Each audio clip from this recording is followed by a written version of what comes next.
Menjadi instrumen ilahi atau saluran menuju kesadaran yang lebih tinggi adalah keadaan melepaskan diri dari singularitas identitas kita, dari sifat egois menjadi satu ke dalam ruang yang terhubung tak terpisahkan dengan yang absolut. Ketika kita mulai merasa tidak ada perbedaan antara kita sebagai entitas tunggal dan segala sesuatu yang berada di ruang non-dualitas ini, memungkinkan kita untuk mengakses titik sentuh kesadaran universal yang lebih tinggi. Keadaan di mana kita memandang diri sendiri tidak berbeda dari hal lainnya. Keadaan di mana kita dapat memahami seluruh realitas sebagai emanasi dari satu sumber kebenaran di alam semesta, sebagai gabungan semua hal yang ada. Artinya, kita sebagai observer realitas yang berserah diri. Kita dapat melihat diri kita sebagai kesadaran itu sendiri. Perspektif ini diperlukan untuk melihat alam semesta sebagai ekspresi Tuhan, bahwa segala sesuatu adalah sumber yang menghidupkan dirinya sendiri dalam bentuk fisik. Ini membawa kita ke titik mengapa kita perlu merasa untuk presence atau hadir. Mengapa kita sebagai entitas kecil dari sumber kesadaran perlu berada di sini untuk menyediakan lensa-lensa ini bagi kesadaran untuk mengalami dirinya sendiri. Yang berarti kita juga dapat melihat Tuhan sebagai animator produksi kosmik ini. Mari kita melihat alam semesta sebagai sebuah simfoni dan melihat kesadaran sebagai gelombang kesadaran yang memungkinkan, yang pernah dan akan kita alami. Apa yang dapat kita manfaatkan di alam dimensi yang lebih tinggi adalah semua potensi energi. Dari sanalah segala sesuatu muncul sebagai ide, sebagai materi yang tidak termanifestasi yang berada di eter penciptaan dan yang akan menjadi ide terwujud. Ketika kita memasuki medan kecerdasan, medan kuantum, di mana sebagai ruang eterik atau sebagai medan titik nol. Saat kita memasuki aura Tuhan, kita memasuki ruang di mana energi hadir dalam ruang potensial. Segala sesuatu dimungkinkan terjadi di alam dimensi yang lebih tinggi ini. Energi ini diekspresikan dalam matriks dimensi yang lebih tinggi. Di ruang tersebut, kita mengalami kesatuan total, kontinuitas total, dan koherensi. Ketika kita memasuki energi dari bank kemungkinan dimensi yang lebih tinggi, apa yang kita mulai alami adalah cinta tanpa syarat atau unconditional love. Hanya dengan memilih untuk terhubung ke medan, kita memilih untuk mewujudkan keadaan koherensi hati dan pikiran. Ini berarti kita menggabungkan energi di sepanjang sumbu kesadaran kita sendiri untuk memasuki kemampuan kesadaran yang lebih tinggi ini, di mana diri kita yang lebih tinggi sebenarnya mengalami realitas multidimensi sebagai jiwa yang diekspresikan di berbagai dimensi matriks universal ini. Matriks dapat dilihat sebagai akordeon yang membentang di berbagai dimensi agar kesadaran memiliki pengalaman multifaset ini. Ini seperti simulasi kehidupan di mana kita memiliki berbagai bentuk nilai pengalaman yang muncul dalam berbagai aspek pengalaman yang dimainkan di seluruh lapisan dimensi ini. Bayangkan jika kita sebagai jiwa yang ada secara bersamaan di beberapa alam dimensi. Apa yang Anda alami saat ini hanyalah aspek dari kemungkinan-kemungkinan yang runtuh dari kesadaran Anda di momen sekarang di matriks dimensi yang lebih rendah, di mana Anda terikat oleh waktu dan ruang. Kita mengalami energi sebagai keluaran dari apa yang saat ini kita fokuskan dan kita pikirkan. Itulah sebabnya sangat mudah untuk merasa terputus dari sumber kesadaran karena sifat memiliki identitas dimensi yang lebih rendah dibatasi oleh konstruksi matriks yang dibatasi oleh hal-hal yang menurut pikiran kita adalah parameter realitas. Parameter ini mencakup segala sesuatu yang telah ditetapkan di sepanjang garis waktu hidup kita. segala sesuatu di masa lalu yang kita anggap sebagai pengkondisian trauma, segala sesuatu yang telah membentuk identitas kita saat ini, dan di mana mata kita terpaku pada semua peristiwa berbeda yang telah menyusun program kita. Diri kita adalah wadah kesadaran. Kita tidak dapat melihat bahwa kita adalah satu dengan sumber karena kita mengalami delusi dan memilih untuk mengikat diri pada pemrograman ilusi pikiran bahwa kita hanyalah satu fraktal dari satu pemrograman yang memiliki pengalaman berbeda yang sifatnya terbatas. Kita adalah sumber energi yang dijiwai dalam bentuk fisik. Apapun yang kita pilih untuk meresap ke dalam bidang kesadaran yang pada akhirnya akan menjadi emanasi realitas kita. Apapun yang kita pilih untuk meresap ke pikiran kita akan berakhir dengan menuliskan naskah hidup kita. Dan ini persis bagaimana sumber kesadaran beroperasi ketika kita memilih untuk merasakan realitas. Dengan cara tertentu, kita menciptakan hologram realitas kita dengan memilih untuk mengkodekan parameter hologram dalam batasan pikiran kita sendiri. Kita dapat menggambarkan pikiran, otak kita, alam semesta, dan sumber secara keseluruhan beroperasi sebagai bagian dari satu hologram kosmik, di mana walaupun terpisah, semuanya sebenarnya terhubung menjadi sebuah kesatuan. Kita perlu memahami bahwa bagaimana semuanya sebenarnya saling berhubungan di alam ini. Ini merupakan salah satu hal yang paling membingungkan dan sulit untuk dipahami oleh identitas ego kita. Karena melalui lensa ego tentu saja semuanya terpisah. Semua kita ketahui sejak usia dini sebagai perpanjangan terpisah dari dunia di sekitar kita. Dan kita mulai memahami diri kita sendiri melalui proses individuasi sebagai entitas terpisah dalam permainan kosmik ini. Hubungan kita dengan Tuhan sebenarnya mengungkapkan banyak hal tentang hubungan kita dengan diri kita sendiri. Jika kita berpikir bahwa Tuhan adalah penguasa tatanan kosmik yang pemarah, penindas, penguasa yang kejam, pencipta takdir, suka menghukum, atau pencipta semua hal yang ingin Anda singkirkan dari dalam realita Anda, maka Anda memandang Tuhan sebagai sesuatu yang terpisah dan sebagai entitas yang mengendalikan segalanya. Selama Anda mempertahankan keyakinan bahwa Tuhan terpisah dari Anda menciptakan penindasan dalam atau terhadap realitas Anda dengan menciptakan keterpisahan.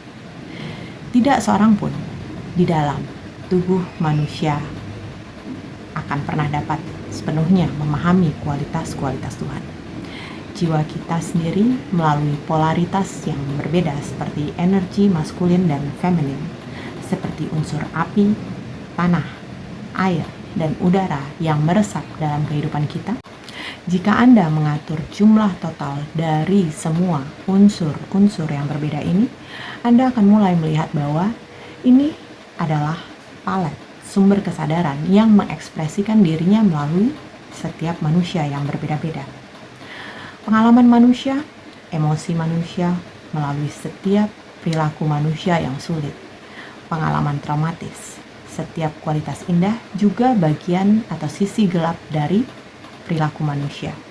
Simfoni ini dihidupkan melalui pemahaman bahwa sumber kesadaran menggunakan berbagai pengalaman untuk lebih mengenal dirinya sendiri. Tantangan yang dihadapi sepanjang peradaban manusia adalah bahwa Tuhan merupakan konsep yang digunakan untuk memisahkan manusia dan sumber kesadaran itu sendiri. Hal ini menyebabkan peperangan, kerusakan, penyakit pikiran yang membuat orang berperang satu sama lain dan menindas satu sama lain hanya karena mereka takut ataupun memberontak terhadap konsep Tuhan yang mereka percayai. Bagaimana mungkin kita bisa sampai pada titik kesadaran yang begitu rendah? Bagaimana kita bisa sampai pada titik yang menghancurkan dalam kesadaran manusia? Meskipun kita menganggap diri kita sebagai makhluk yang telah berevolusi dan maju, sehingga kita benar-benar memisahkan diri hingga menjadikan sumber kesadaran sebagai konsep yang tidak berguna dalam pikiran kolektif kita. Sumber kesadaran adalah akord pemersatu, karena jika kita melihat bahwa alam semesta adalah ciptaan holografik, kita dapat melihat bahwa sumber kesadaran terletak di setiap titik matriks, seperti sifat prinsip holografik.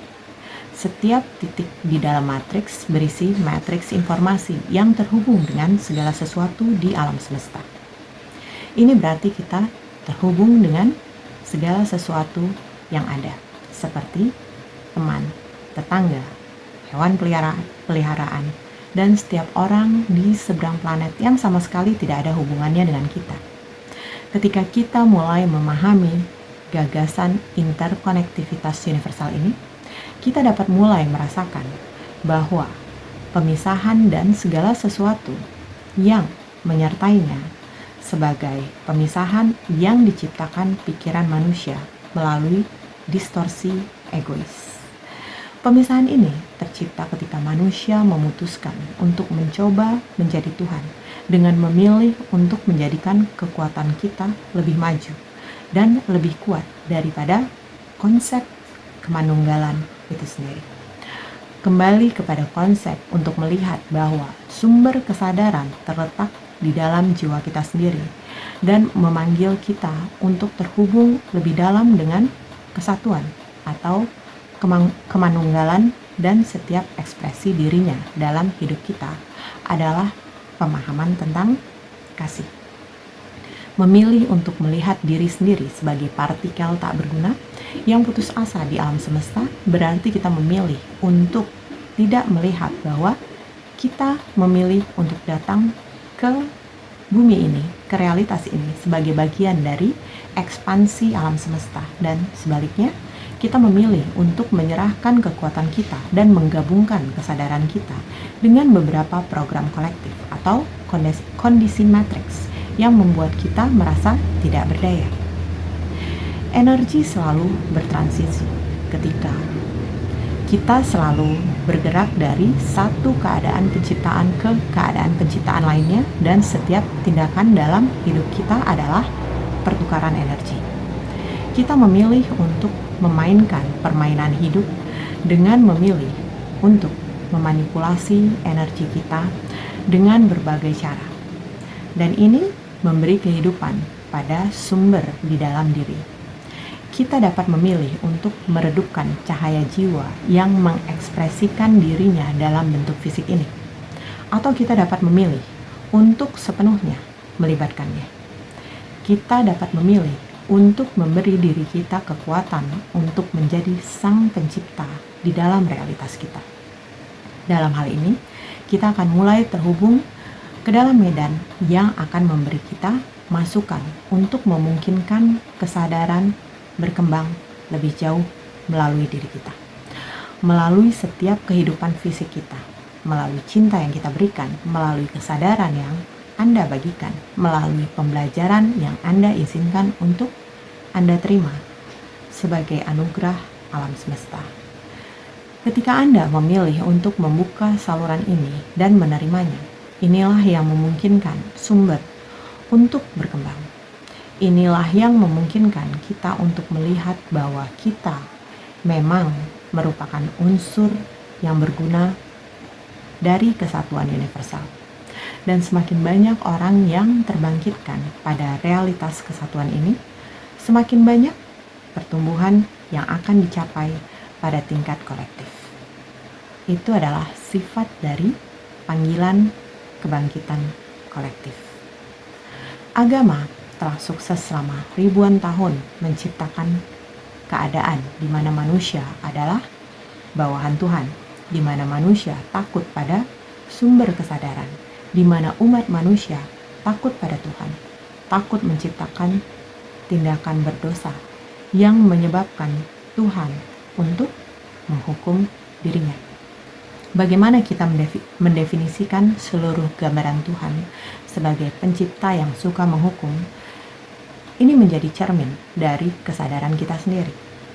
Tuhan adalah cermin, dan jika sumber kesadaran adalah bank kesadaran universal yang memungkinkan perluasan abadi, maka apapun yang kita pilih untuk diperluas di alam energetik dalam realitas kita sendiri akan mengarah pada perluasan yang lebih besar untuk kita sendiri dan untuk kolektif.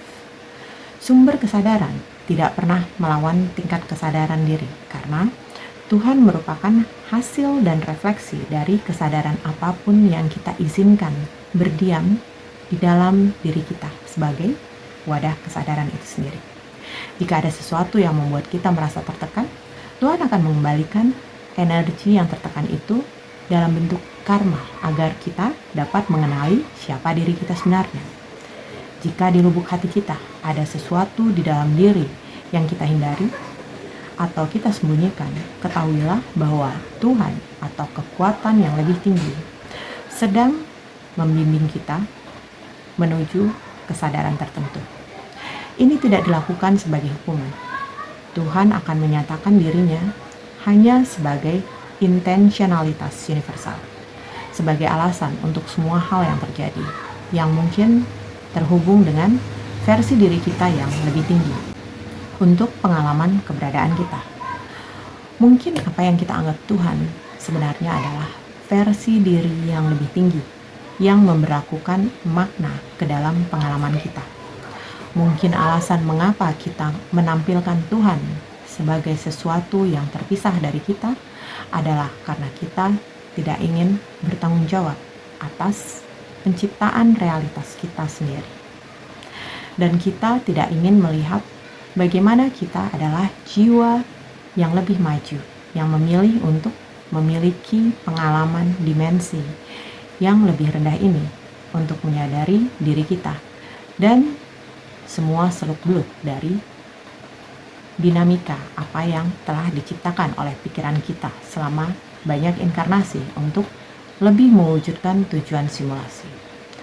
Tuhan hanya mengizinkan semua pengalaman yang bermakna ini untuk dimiliki. Ia belum tentu pencipta, tetapi sumber ciptaan itu sendiri. Ia adalah alasan di balik segalanya, di balik Anda dan saya, dan di balik semua hal. Ia memungkinkan kita untuk melukiskan mahakarya realitas kita. Dan bagaimana kita memilih untuk berhubungan dengan konsep sumber akan berakhir menciptakan substansi realitas kita. Jadi, selalu pilih untuk menjadi pencipta. Pilihlah untuk melihat bahwa cinta dan kesadaran universal akan memberi kita kunci untuk memahami bagaimana lebih banyak makna dapat memasuki kenyataan kita ketika kita memilih untuk mewujudkan kualitas kesadaran yang autentik, yang murni, dan terhubung. Kualitas-kualitas ini mengajarkan kita untuk melampaui diri dan menjadi satu dengan medan titik nol, untuk menyatu dengan sumber kesadaran yang penuh kasih, dan memahami bahwa semuanya harus terputus agar kita akhirnya menyadari bagaimana jatuh cinta dengan perjalanan pulang kembali ke rumah menuju kemanunggalan kita sendiri.